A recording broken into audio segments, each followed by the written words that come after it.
Social institutions are structures consisting of rules and norms developed in society to organize the distinct and chaotic of human character into predictable patterns and behavior. Some common examples of social institutions are the government, economy, family, and school environment. The government and the law create and enforce rules to maintain order, regulate behavior, and manage conflict. Although not directly experienced at a younger age, the effect of the law is essential in maintaining stability in society. The economy, related to the government, overlooks the production, distribution, and exchange of goods and services. Influenced by social interaction and external factors, the economy adapts and contributes to the stability of human interaction by maintaining the availability of resources and avoiding monopoly. The family is where one of the first forms of interaction happens between their closest members of society. This is where a person develops basic morals and norms varying between different families. In education, values such as respect, tolerance, and teamwork, which are essential in one's future, are developed in school by interaction with classmates and teachers. These values and norms build on the foundation of familiar norms and may change over time to influence. Relating with social institutions, one's self-identity helps predict the personality of people. Depending on context, self-identity is defined in different ways. Oneself, the person themselves, determines who they truly are. Their traits, habits, and moral values are built by their own experience with society.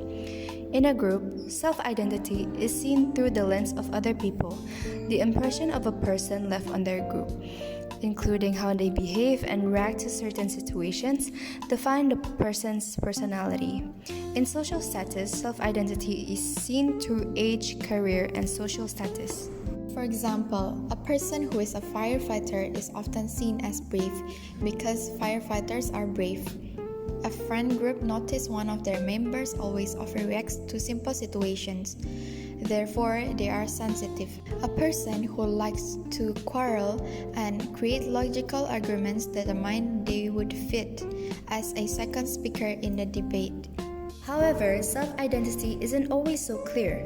There are many external factors which slowly change a person's perspective and self-identity. These factors don't immediately change a person. However, like constant flowing water on a rock, the change happens so slowly they wouldn't notice it unless compared to their past. Here are two examples. A classroom filled with many different people with many different characteristics. However, through interactions between classmates, there exists a middle point where they consider normal or over the boundary. Over time, classmates adapt and meet in the middle, developing similar personalities. For example, in Tane, people have different opinions about swear words. Later on, people normalize the saying of some of these words and even influence others to do so. This creates unsaid rules in the classroom where everyone is aware which words are acceptable and which words should be considered offensive without explicitly mentioning them. Another example in social media, the rate at which a person's self-identity adapts to use social media depends on how much they use it.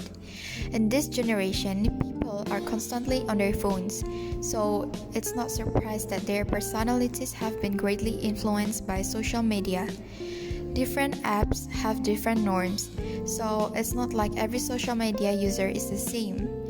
Facebook has millionaire humor. TikTok has videos deemed cringy or outdated to Instagram users.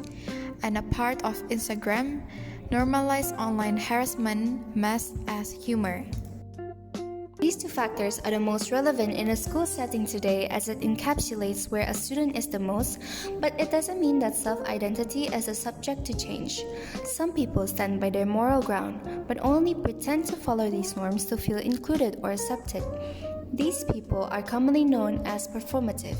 This performative behavior can be seen everywhere. A person claiming they like a popular song because of its meaning, even if in reality they say that just because it's popular, or that their favorite drink is the latest concoction of matcha, even if they don't like its taste. These people will do anything to seem cool or even different from others. However, there are people who befriend others due to their similarities, as in shared goals. These connections form as usually the strongest, as they settle their differences aside and work together to tackle the same problem. These types of interaction are known as value rational.